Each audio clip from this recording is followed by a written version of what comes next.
Hi there, and welcome to the computer science options for year 10. These are the options that you have available to choose from that involve your digital creativity as well as your programming options. So without further ado, we can go through the WJC Computer Science GCSE route, and there are 3 units. So the Unit 1, Understanding Computer Science, is your theoretical unit. It is all about the hardware to how we use technology and how it's sometimes misused. It goes through the principles of programming and how we construct our programs and looks at them more from a theoretical or a planning project point of view rather than the actual code itself. We look at how we store numbers differently to text, how we store sound, and how we store images with just those tiny ones and zeros and that binary code that we take for granted in everyday computing. It is a written exam, and that is the only one written exam for this part of the course. Unit 2 is your computational thinking.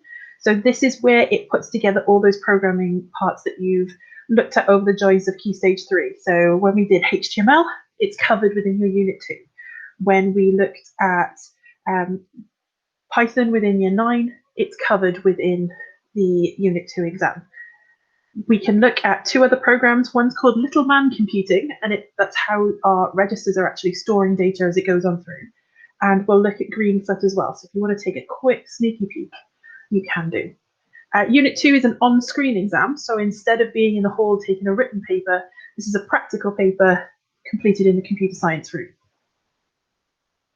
Unit 3 is your NEA, so your controlled assessment version of it. So this is the one where you don't sit in the exam, but you get given a project.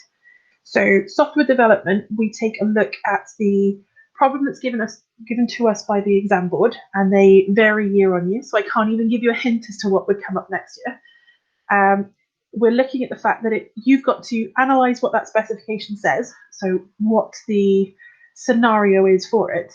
You then have to decide what your solution is going to look like, design it, ready to create it. Then you implement it, so you do all your coding yourself, and then you test and evaluate it to make sure it meets the needs of the original scenario. You keep a log as you go along through that one, so you can keep track of what you found difficult, what was easy, and that is even worth marks towards your NEA. Your alternative, if you are looking more for, instead of what's on the inside, so the programming, the hardware, and everything that is driving a computer program to actually work, the alternative is your BTEC first in information and creative technology.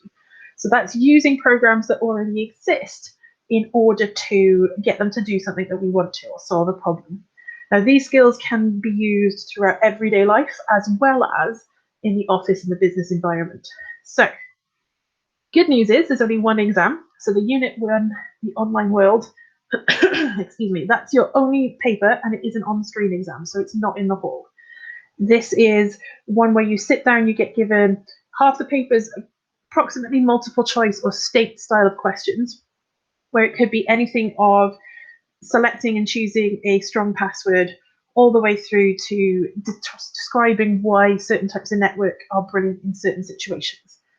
It does go into more detail of how the networks actually send information around, but it doesn't go into the same depth as the computer science one. It's kind of like an overview, but you can also get into social media, how we use that one to communicate as well, how we basically interact with our online world and how it benefits us as well as any drawbacks it has. Unit 3 is a digital portfolio. So you pick a subject of your choice and demonstrate your skills within that subject through a variety of mediums. So it could be that you have chosen art or DT or a very practical subject and you demonstrate your skill set with that one. It could be that you want to take a look at the content that we've been doing for the online world and create a revision site as you go along. How you choose to create that portfolio is your choice, but we will talk more about that one if you're interested. Unit 5 is creating digital audio, so you make your own podcasts. And we'll take a look at those before the end of Year 9. So if you do want a sneak peek, we'll do it in the end of Year 9. And Unit 9 is spreadsheet development.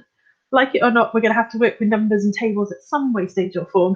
And this will help you get your foot in the door, so to speak. The Unit 3, 5, and 9 are all project-based. So there's no exam for it, it's just deadlines that you have to meet by certain times.